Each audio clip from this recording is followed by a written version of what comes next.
Unión de Educadores de la Provincia de Córdoba, junto a los docentes en defensa de la educación pública. Consejo de Médicos de la Provincia de Córdoba, cada día más cerca. Una vida dedicada a la salud merece dignidad y reconocimiento. Caja de Previsión Social para profesionales de la salud de la Provincia de Córdoba. Municipalidad de la Ciudad de Córdoba.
El abuso sexual en la infancia es una verdadera tragedia que deja huellas muchas veces imborrables en sus víctimas. Un atentado contra la integridad tanto física como psicológica y emocional de aquellos niños y niñas que tuvieron que atravesar por esta experiencia. Este hecho aberrante y traumático es mucho más frecuente de lo que se cree y los agresores por lo general se encuentran dentro del contexto familiar o en un círculo muy cercano a la familia. Para profundizar sobre este tema, entrevistamos al licenciado Jorge Garaventa, psicólogo clínico de la Universidad de Buenos Aires y un verdadero especialista en la temática. También con él abordaremos algunos temas inherentes como son el síndrome de alienación parental, este recurso que muchas veces se utilizó para invalidar muchas denuncias. Y también hablaremos de un elemento central en nuestros días, del valor de la educación sexual integral en nuestros niños para prevenir estos hechos. Es una de las temáticas que insisten en el consultorio y que insisten en la sociedad. De hecho, Carlos Rosansky, que es un ex juez, que fue una de las personas que más ha trabajado la temática desde la justicia, dice siempre que es un delito que, pese a la visibilización que está teniendo en los últimos años, no cede en su tasa de ocurrencia, ¿no? Por eso es tan importante que, sobre todo quienes trabajan con niñez, no ya solo en los ámbitos terapéuticos, sino en los ámbitos judiciales y en los ámbitos educativos, tengan en claro que hay una serie de indicios que hay que atender y que a partir de la presencia de esos indicios es fundamental que esto pueda ser derivado a quien pueda hacer algún tipo de diagnóstico acerca de la existencia o no del abuso. Estoy hablando de situaciones clarísimas, cuando un niño o una niña han padecido abuso o están padeciendo abuso. Lo primero que se genera es un cambio abrupto tremendo en su personalidad, en su forma de ser, que es imposible no verlo. Eso va acompañado de otra serie de lo que nosotros llamamos indicadores emocionales, es decir, son signos o síntomas que se traducen, donde las emociones se traducen a través de movimientos del cuerpo, de actitudes, de conducta, etc. Tales como, por ejemplo, enuresis o encopresis, que para decirlo más en simple, es cuando los niños o las niñas empiezan de nuevo a perder el control de esfínteres una vez que habían logrado manejarlo, es decir, se hacen pis o caca nuevamente. Por eso se lo llama enuresis o encopresis secundaria, porque en una primera instancia ya lo habían logrado superar. Después aparecen terrores nocturnos, conductas sexualizadas, actitudes de berrinches, dificultades para dormir con la luz apagada, distintos tipos de fobias, dificultades para acceder a que los bañe un adulto, miedo de ir a la escuela, bueno, pero todo este tipo de situaciones, porque cualquiera que lo escuche inocentemente puede decir, bueno, pero la mayoría de los niños tienen este tipo de signos o síntomas en algún momento. Sí, pero hay que diferenciar primero la intensidad. Es absolutamente llamativa la intensidad de cualquiera de estos indicadores. Y además estos indicadores, en conjunto, están señalando que algo grave está ocurriendo a ese niño. Por eso, quien no sea especialista en la temática, es importante que no diagnostique previamente, sino que tome estos indicadores para entender que ese niño tiene que ser derivado adecuadamente para que se le haga un psicodiagnóstico. Pero insisto, porque por ejemplo, hay una etapa donde la mayoría de los niños tienen miedo a dormir con la luz apagada, ¿no? Bueno, esa es una situación normal, pero la intensidad y el terror que manifiesta un niño o una niña que está padeciendo esa situación, la situación de abuso, es un indicador de que está pasando alguna otra cosa. Y eso es importantísimo tenerlo en cuenta. Estas son cuestiones que yo las digo muy sucintamente, pero se encuentran en cualquier libro, en cualquier manual, se pueden bajar de la web y es importante. Y la otra cuestión, que es importante estar atento, pero tener mucho cuidado de no asumir actitudes persecutorias.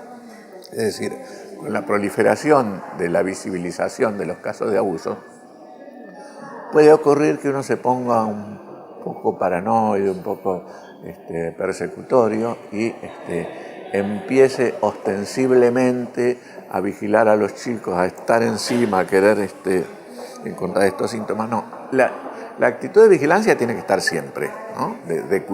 Vigilancia en el sentido de cuidado, ¿no? La actitud de cuidado tiene que estar siempre, pero hay que intensificar eso cuando empiezan a aparecer algunas de estos indicadores.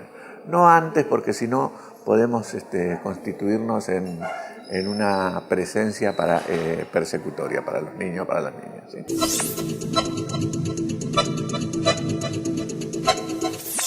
La mayoría de los psicólogos sostenemos que el síndrome de alienación parental, que ahora vamos a decir en 4 palabras de qué se trata, es un invento jurídico en general implementado por abogados de los abusadores o de los presuntos abusadores, que lo que hacen es descalificar la palabra de un niño o de una niña cuando develan haber sufrido abuso sexual para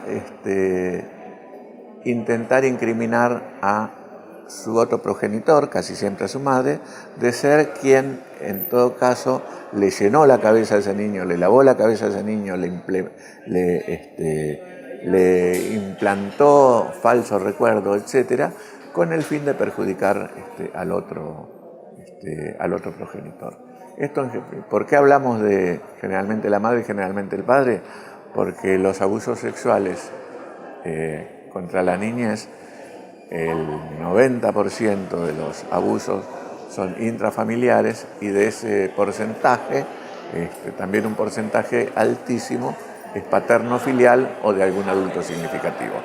Pero lo que yo quiero señalar en relación al supuesto síndrome de alienación parental es esta cuestión de que es un síndrome supuestamente psicológico, pero que no es detectado por los psicólogos, ni siquiera es diseñado por los psicólogos. De hecho, la Federación de Psicólogos de la República Argentina y todas las asociaciones y colegios de psicólogos del país decretaron como inexistente este constructo, ¿no?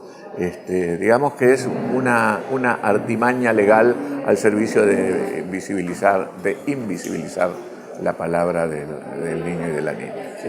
Esto, digamos, a grandes rasgos sería. Hasta hace unos años, abuso sexual era cuando un adulto invadía con su sexualidad adulta a un niño, a una niña o a una niña, pero era necesario que existieran o tocamientos absolutamente evidentes o penetración, o sexo oral, o cualquiera de esas aberraciones que se cometen con la niñez. En el día de hoy hemos avanzado muchísimo porque, digamos, una de las cuestiones que hemos logrado establecer es que, si bien podemos hablar de distintos grados de abuso, las consecuencias en el niño o en la niña tienen la misma intensidad, sea que ha sufrido una penetración o que ha sido espectador inintencional de situaciones de pornografía, de abuso, etc., ¿no? Es decir, hasta hace un tiempo no se consideraba abuso si un adulto hacía exhibiciones obscenas, para llamarlo de alguna manera, yo prefiero llamarla perversa, ante un niño o ante una niña. Hoy eso es considerado abuso, y no solo desde el punto de vista psicológico, sino también desde el punto de vista penal. Después hay distintas gradaciones de penalidades, pero más allá de eso, la intensidad del abuso es exactamente el mismo para la psiquis de un niño o de una niña.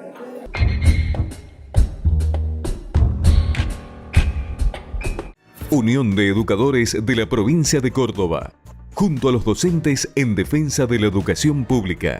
Consejo de Médicos de la Provincia de Córdoba, cada día más cerca.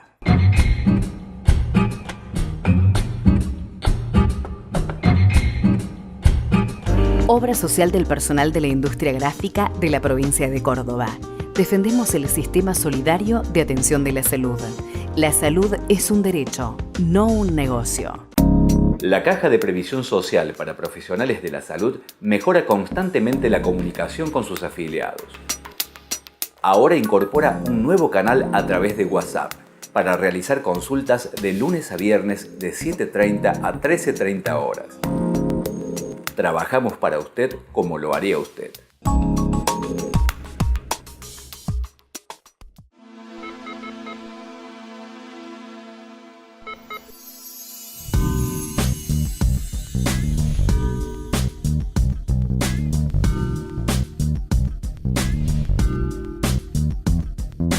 Desde el mismo momento que se sancionó la ley, la ESI, supimos, además militamos para que, así como otras leyes, militamos y hubo una decisión política de que se legislara en ese sentido, como la Ley de Educación Nacional, la Ley de Financiamiento Educativo, en ese mismo sentido con la Ley de Educación Integral.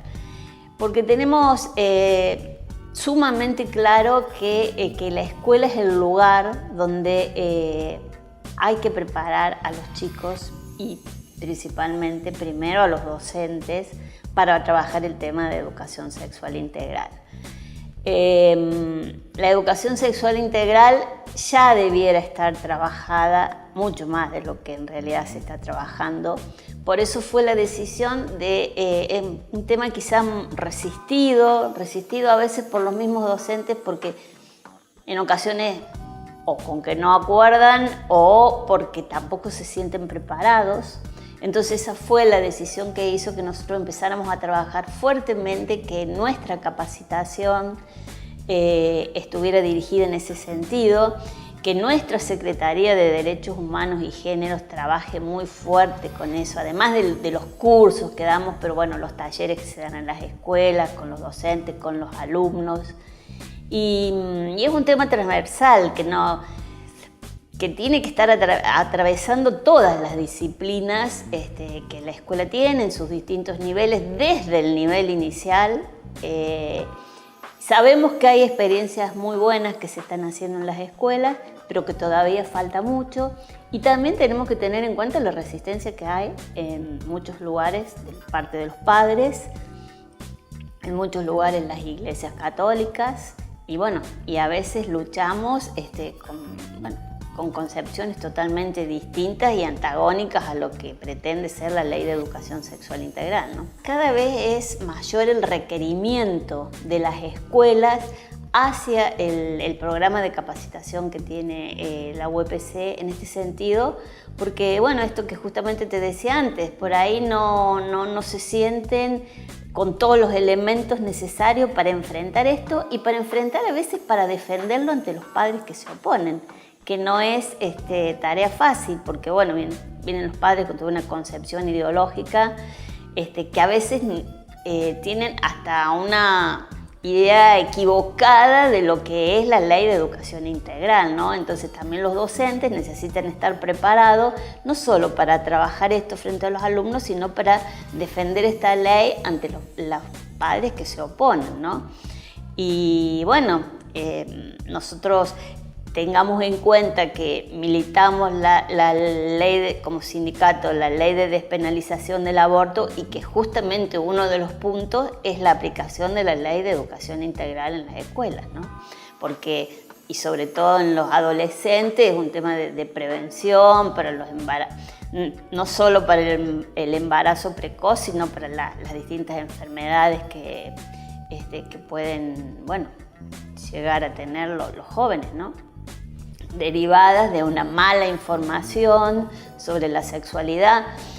Hacerle entender que la ley de educación sexual no es solo trabajar biológicamente el tema, sino que va mucho más allá, que tiene contenidos psicológicos, contenidos emocionales, contenidos contextuales.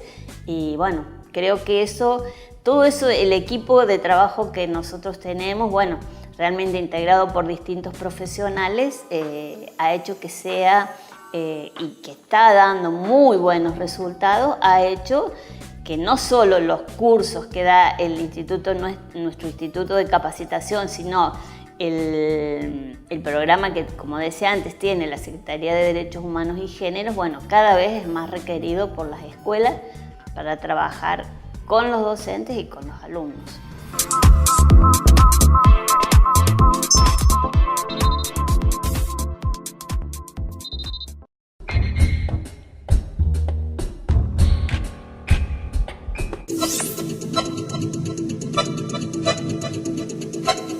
Y esta primera Expo Salud y Deporte surge un poco a raíz de la necesidad de llevar la caja a la sociedad, fundamentalmente a los afiliados y nuestro destinatario principal, que es el jubilado y pensionado de nuestra caja. Esto surgió el año pasado con la primera maratón La Caja Corre, y este año el proyecto, acompañado por la empresa Misión por Deporte, fue un poco más ambiciosa, y la propuesta de ellos de hacer esta primera experiencia a nivel latinoamericana. Es así que nosotros dimos participación a los colegios que integran nuestra caja.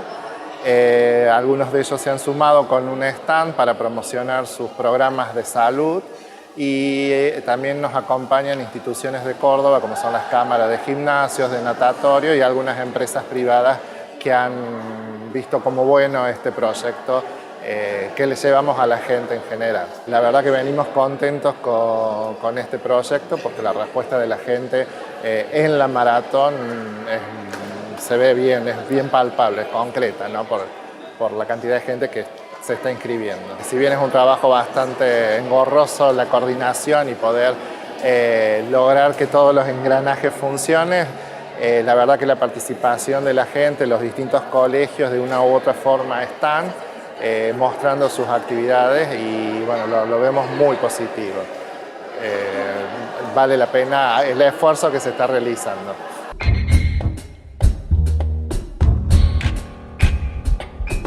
Unión de Educadores de la Provincia de Córdoba, junto a los docentes en defensa de la educación pública.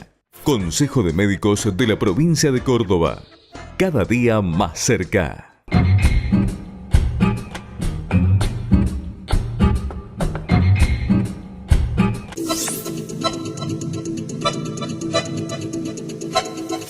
La prevención en el abuso contra la niñez, y habida cuenta de la intensidad y habida cuenta de que tiene que ver con pautas culturales muy arraigadas, es posible únicamente con el concurso de políticas públicas. Hasta, se pueden hacer prevenciones locales, acotadas, medianamente exitosas, pero si nosotros estamos hablando de una prevención que apunte efectivamente a erradicar la violencia y el abuso contra la niñez es fundamental. Educación sexual integral desde las primeras etapas de la educación, o sea, desde el jardín de infantes, que incluya la deconstrucción de los roles estereotipados, la forma en que se cría un niño o una niña, y un tema que es absolutamente fundamental, que es revisar la construcción de la subjetividad masculina. Y esto es importante, acá cuando hablamos de la construcción de la subjetividad masculina, es importante señalar una cuestión. Estamos hablando de construir una cultura machista en la cual mujeres y hombres tienen que trabajar mancomunadamente para eso. Porque en realidad a veces cuando se dice esto, los hombres nos ponemos un poco a la defensiva, y en realidad eso es porque no está clara la diferencia entre lo que es machismo y lo que es masculinidad. El machismo es una cultura de violencia, de violación, de muerte, de sometimiento, de abuso, mientras que la masculinidad es la recreación de los valores más fundamentales del ser varón.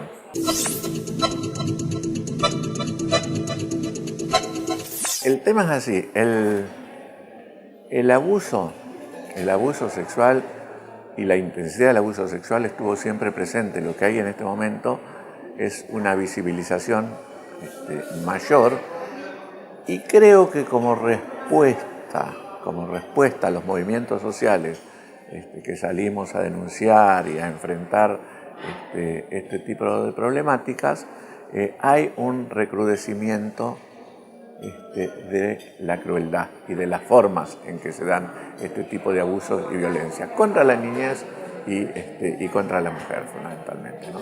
Pero Eva Giberti dice una cosa que es genial. Ella siempre dice: es cierto que los abusos existieron siempre, es cierto que hoy hay mucha más visibilización, pero que eso no nos sirva para tapar el hecho de que hoy más o menos, o sea, hay más o hay menos, eso no importa, lo cierto es que hay una cantidad infernal de abusos sexuales contra la niñez. A lo cual Ana María Fernández, que es otra psicóloga que trabaja muchísimo la temática de las violencias y los abusos, ella siempre agrega que además no tenemos que pensar si hoy está más visibilizado o si hoy hay más abuso, que en todo caso pensemos que probablemente estén ocurriendo las dos cosas, que haya una mayor visibilización, pero que también hay más abusos. Y yo creo que eso también tiene que ver con un profundo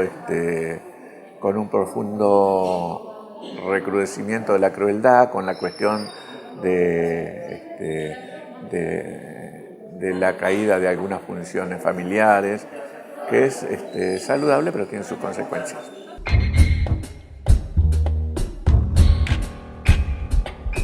Unión de Educadores de la Provincia de Córdoba, junto a los docentes en defensa de la educación pública.